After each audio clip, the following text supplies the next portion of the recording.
माझी योग्यता त्याने बनवली, कारण त्यासाठीच बनवलं मला. आई गेल्यानंतर माझ्या ह्या कार्याला सुरुवात झाली. तर माझ्या आईच्या वेळेला माझ्याकडे आर्थिक परिस्थिती नव्हती आणि ओळख पण नव्हती, पण आजच्या घडीला आपण डॉक्टरच्या हॉस्पिटलमध्ये पण आपल्या ओळखीने आपली कामं करतो आणि ते मी आतापर्यंत करत आलेली आहे. कोरोनाचा काळ असेल, कोणताही काळ असेल, 99.99% माझ्याकडे मागे जातो आणि ही सगळी पुण्याई मला ह्या कामामुळे मिळाली आणि खूप अभिमान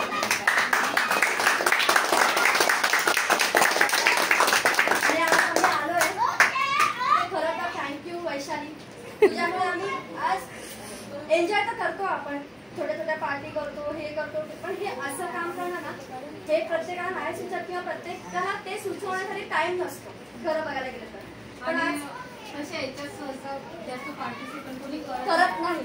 काही की किती झालं ना तरी आपण विचार स्वतःचा आधी करतो, नंतर दुसऱ्यांचा विचार करतो, जर वेळ मिळाला तर, नाहीतर नाही करत. तर पण आज वैशालीमुळे ना तिने स्वतःचा विचार करून आणि आपल्या सगळ्यांना पण यात सामील करून घेतले ना, तर त्यासाठी वैशालीला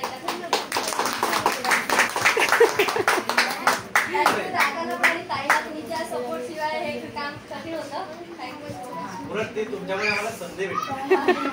चला कुठेतरी आम्ही तर करतो, तुमच्यासारखे लोक जेव्हा सामील होतात ना त्याचा आम्हाला जास्त आनंद. आणि तुम्ही अजून तुमच्यासोबत 4 लोक अजून जोडतील. येणार येणार आमचे अजून मेंबर वाढणार. नक्की नक्की. मला काय मिळालं तर विचार करायचा आणि लोक तर आपल्या पाय घेतात. आता आम्ही केलं म्हणा की तुझ्याकडे 4 गाड्या आहेत, मग तू दिलासा उपकार नाही केले. मी 4 गाड्या असून मी दिल्या तरी तुझ्याकडे काय आहे नाही ते तू बघ. आता मी या कोरोनाच्या काळात म्हणा किंवा इतर वेळेला म्हणा, पैशावाल्या लोकांपेक्षा मला सर्वसामान्य लोकांनी प्रचंड म्हणजे मला तर एकतर अनुभव आला की एकदा मी असं टाकलं की मला अंगावर गॅस वगैरे विकतच लागतो, तो तुम्ही असा घेऊन येऊ शकतच नाही. तर मग मी असं टाकलं की मला गॅस वगैरे घ्यायचं, त्यासाठी मदत पाहिजे. तर एकाला कामावर काढून टाकलं होतं माझं आजकाल मला भेटला नाही. त्याने मला फोन केला, ताई माझीला आजच नोकरी गेली, पण मी मला 100 रुपये माझ्याकडनं पाठवले. तरी त्या माणसाने नोकरी केलेली असताना 100 रुपये पाठवले. ते 100 रुपये फार कमी होते, पण माझ्यासाठी ते लाखाचे त्याच्या संपलेल्या ह्याच्यात घालून तर मला एक काढून दिलं होतं आणि ती पुण्य आहे. मी मला आता 2 लाख दिले महान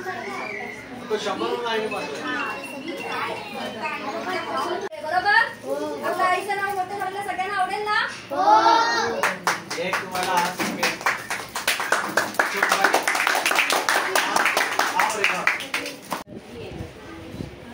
ये छोटे छोटे बच्चों को इन्होंने जो पाला है, इतने सालों से ये इनका देखभाल कर रहे हैं.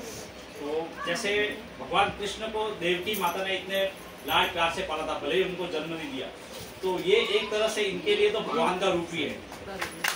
और भगवान किसको किस रूप में मिल जाए वो किसी को नहीं पता, कौन से रूप में आके. तो ये साक्षात आप इतना जो अच्छा काम कर रहे हैं, इसमें आपको कभी पीछे मुड़ के देखने का काम नहीं पड़ेगा.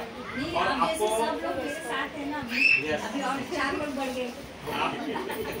आपको जो भी चीज का जरूरत होगा, भगवान किसी न किसी रूप में छाया हुआ होगा.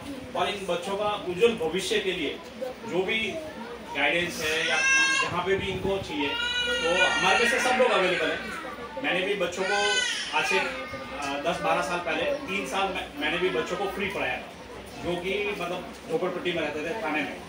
तो उनको मैंने फ्री में 3 साल पढ़ाया था. जो बच्चे जैसे कमजोर है या पर्टिकुलरली मैं गणित ही पढ़ाता था, लेकिन जो बच्चे फेल होते थे या फिर जिनको जरूरत था या ट्यूशन नहीं थे, मैंने खुद 3 साल उनको पढ़ाया है.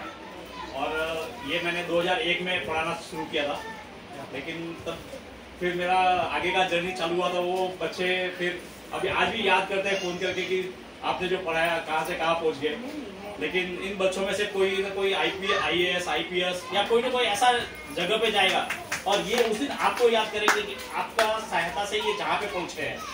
तो इनका आभार. आप चांगलं करिअर करून तुमच्या आश्रमाला खूप अजून मोठं याच्यापेक्षा मोठं भावी मिळेल आपल्या शहरामध्ये सगळ्यांची. खूप आभार मानते त्यांनी आम्हाला तुमच्या आश्रमबद्दल थोडी माहिती दिली. आमचं सगळ्यांचं स्वप्न होतं की एकदा तरी आश्रममध्ये जाऊन सगळ्या लहान मुलांना भेट द्यायची, त्यांचे काय चाललंय काय सगळी माहिती घ्यायची या, थोडंसं आपल्याकडून छोटीशी काही मदत करता ती करायची. आणि माझ्या सगळ्या मैत्रिणी इतक्या छान आहेत, सगळ्यांनी माझ्या त्या शब्दाला मान दिला, सगळ्यांनी मला छोटी छोटी त्यांच्याकडून होईल ती सगळी मदत प्रत्येकाने केली. आणि सगळ्यांची हीच इच्छा आहे की हे मुलं असे सगळे शिकून. आज ह्या ताईंना बघितलं, ह्या ताई आज या मुलांना सांभाळत आहेत. जसं त्यांनी त्यांचा अनुभव सांगितला त्याच्याकडे कुठे ना कुठे त्यांचं सिंधुताई ज्या होत्या त्यांनी पण अगदी लहान म्हणजे लहान मुलांसाठी सुरुवात केली होतं. कुठे ना कुठे ती आठवण करून दिली त्यांनी आज की सिंधुताई सारखं ते आज कार्यक्रम करतायत. कार्यक्रम म्हणता येत नाही, त्यांनी आपलं एक स्वतःचं जगत निर्माण केलंय. लहान मुलांना जसं ते बोलले की 1.5 वर्षाचे पोरांना पण इथे काही ना काही कारणामुळे लोक सोडून जातात किंवा इथे जे काही आज लहान मुलं आहेत त्यांची काही काही परिस्थिती अशी आहे की आई वडील एकत्र नसतात किंवा आई वडिलांच्या भांडणामुळे त्या मुलांवरती परिणाम होतो. आणि त्या लोकांना, त्या मुलांना, लहान मुलांना सांभाळणं हे खूप कठीण असतं. एक मी आई आहे, मला पण 2 मुले आहेत. मी काम करून, माझं घरचं काम करून किंवा माझं ऑफिसचं काम करून जेव्हा मी रात्री येऊन त्या मुलांना बघते ना, एक वेगळाच आनंद भेटतो. पण त्या 2 मुलांना पण सांभाळणं कधी कधी खूप कठीण होतं. आणि आजच्या टायमाला ह्या ताई आपली नसताना, आपण मुलं तर आपली असतात हो, आपण जेव्हा जन्माला येतो ती मुलं आपली असतात, आपण त्यांना हमखास आपल्या परीने त्यांना खूप चांगलं घडवण्याचा प्रयत्न करतो. पण जेव्हा ही बाई किंवा या ताई जेव्हा इथे बसल्या ते एवढं लहान लहान मुलांना आपले मानतायत ना, त्यांचे जे वाक्य होतं ना ही माझी मुलं आहेत, त्यातच एक जो आपुलकीपणा येतो ना, त्यातच खरी ममता असते. त्यात कळतं की ही खरी ममता आहे. आपण आपल्या मुलांना लाल जोडलेली असते म्हणून आपण पालन पोषण करतो, पण अशा मुलांना पालन पोषण करणं ना हे खूप मोठं काम आहे, खूप मोठं काम आहे. आणि तुम्ही ना खरंच खूप छान काम करताय ताई. मला तर